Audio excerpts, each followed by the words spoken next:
Middle east में Iran के तमाम प्रॉक्सी गुटों को ठिकाने लगाने के बाद अब इजराइल अपने सबसे बड़े दुश्मन ईरान को निपटाने की तैयारी कर रहा है।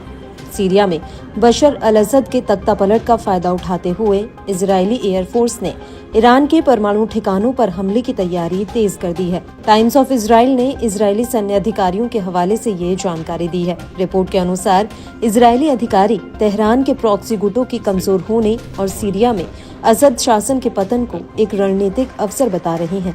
इन सब के बीच अमेरिका के नवनिर्वाचित राष्ट्रपति डोनाल्ड ट्रंप भी ईरान के परमाणु कार्यक्रम को लेकर चिंतित हैं और इसे रोकने के लिए उनकी टीम तेहरान पर हमला करने पर विचार कर रही है। अमेरिकी अखबार वॉल स्ट्रीट जर्नल ने शुक्रवार को अपनी एक रिपोर्ट में ये दावा किया है। डोनाल्ड ट्रंप अगले महीने 20 जनवरी को राष्ट्रपति पद की शपथ लेंगे।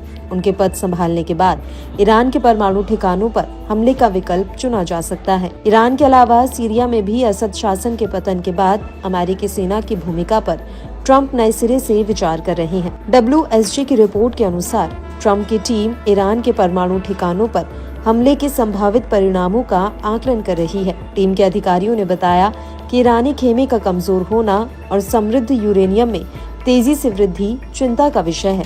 ऐसे में सभी विकल्प तलाशे जा रहे हैं। हालांकि ईरान ने हमेशा परमाणु हथियार बनाने की बात से इनकार किया है और कहा है कि उसका अंतरिक्ष कार्यक्रम और परमाणु गतिविधियां पूरी तरह से नागरिक उद्देश्यों के लिए हैं।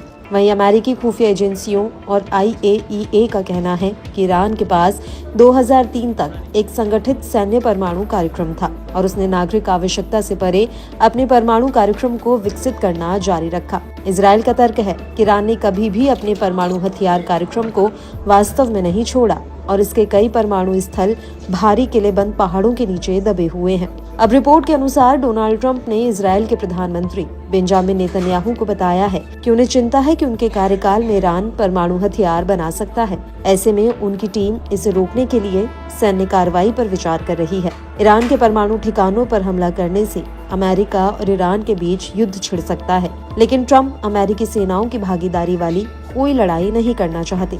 ऐसे में उन्होंने टीम से विकल्पों की तलाश को कहा है। ट्रंप को लगता है कि जिस तरह से ईरान में संवर्धित यूरेनियम की मात्रा बढ़ रही है वह गंभीर चिंता का विषय है। ट्रंप प्रशासन इस मुद्दे को गंभीरता से ले रहा है। ट्रंप की टीम इस दिशा में कूटनीतिक समाधान की तलाश में है।